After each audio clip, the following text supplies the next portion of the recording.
আইনৰ যিখিনি কথা আছে আইনৰ কথাখিনিক বাদ দি বাকী যি সমস্যা আছে নগাঁও লোকসভা ৰাইজৰ সকলো ক্ষেত্ৰতে তেওঁলোকৰ লগত আমি বিজেপি থাকিম আৰু মই সাংসদ হিচাপে তেওঁলোকৰ লগত মই জয় হ'লে তেওঁলোকৰ লগত থাকিম।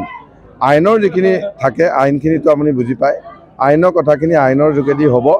বাকী যিখিনি আইনৰ লগত জড়িত নহয়, অফিচ কাছাৰীৰ লগত কিছু কথা যদি থাকে তেনেকুৱা কথাবিলাক আমি গোটেই মানুহখিনি কৰিম। আৰু প্ৰধানমন্ত্ৰীগৰাকীক আমি অনুৰোধ কৰিম, আমাৰ মুখ্যমন্ত্ৰীগৰাকীক অনুৰোধ কৰিম যে আমাৰ এই অঞ্চলৰ ৰাইজৰ যিখিনি সমস্যা আছে, যি সমস্যা আছে বহুত সমস্যাটো শেষেই হৈছে, দূৰ হৈছে, বিজেপিয়ে কৰিছে আৰু যি আছে সেইখিনিও কৰিবলৈ অনুৰোধ কৰিম আৰু মই সদায় ৰাইজৰ লগত থাকিম। চাওক, উচ্ছেদৰ সম্পৰ্কত ক্লিয়াৰ কথা, আমি স্পষ্ট এইটো ক্ষেত্ৰত যে সুপ্ৰিম কোৰ্টৰ যি ৰায় আছে সেই ৰায় মতে কাম হ'ব। তাৰ বাহিৰে যিখিনি কথা হৈছে যে আমাৰ গৰাখহনীয়াই হওক বা যিকোনো কাৰণত যিসকল মানুহ ভূমিহীন হৈছে সেই মানুহক 7 বিঘাকৈ মাটি মুখ্যমন্ত্ৰীগৰাকীয়ে দিব। গতিকে আমাৰ 7 বিঘাকৈ মাটি প্ৰতিটো পৰিয়ালে পাব যাৰ ভূমিহীন হৈছে, যাৰ মাটি নাই। গতিকে বাকী ফৰেষ্ট আৰু গেজিং ৰিজাৰ্ভৰ ক্ষেত্ৰত সুপ্ৰিম কোৰ্টৰ ৰায়টোৱে বাহাল থাকিব। দিল্লীৰ অযোধ্যাৰ যি ৰাম মন্দিৰ আছিলে, এই দীৰ্ঘদিনীয়া সমস্যা সমাধান হোৱাৰ লগে লগে দেখা গৈছে সংখ্যালঘু সম্প্ৰদায়ৰ কংগ্ৰেছৰ যি ভোট বেংকৰ ৰাজনীতি আছিল ই বিলুপ্তৰ দিশে। গতিকে ৰাম মন্দিৰক লৈ সংখ্যালঘু ভোটক লৈ কংগ্ৰেছৰ কিবা ৰাজনীতি আছিল নেকি?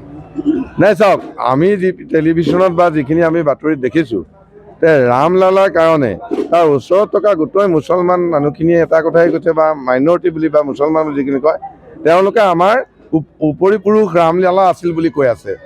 মই টিভি চেনেলত দেখিছোঁ তাৰ মুছলমান লোকসকলে কৈছে যে তেওঁলোকৰে উপৰিপুৰুষ ৰামলালা তেওঁলোকৰো ভগৱান।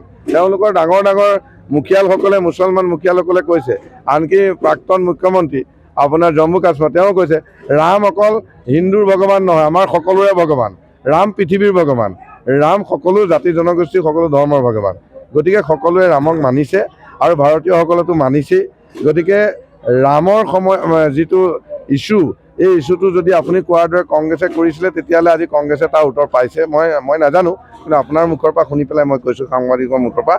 কিন্তু এতিয়া এটাই কথা হৈছে, ভাৰতবৰ্ষৰ সকলো মানুহে 140 কোটি মানুহে, হিন্দুৱে হওক বা মুছলমানেই হওক, সকলোৱে এটাই চিন্তা যে প্ৰধানমন্ত্ৰী শ্ৰীযুত নৰেন্দ্ৰ মোদী ডাঙৰীয়া থাৰ্ড টাইমৰ বা তৃতীয়বাৰৰ পৰা আকৌ প্ৰধানমন্ত্ৰী হ'ব লাগে আৰু আমাৰ দেশখন বিশ্বৰ ভিতৰত শ্ৰেষ্ঠ ৰাষ্ট্ৰ কৰিব লাগে।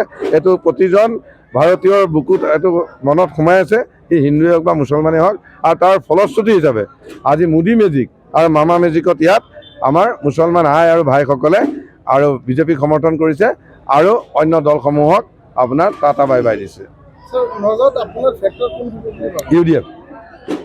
UDF আৰু আমাৰ বিজেপিৰ যুদ্ধখন চলি আছে, কিন্তু শেষত মোদী মেজিক আৰু মামা মেজিকৰ সন্মুখত চব পৰাজয় হ'ব, বিজেপিৰ জয় হ'ব। মিত্ৰজোঁটৰ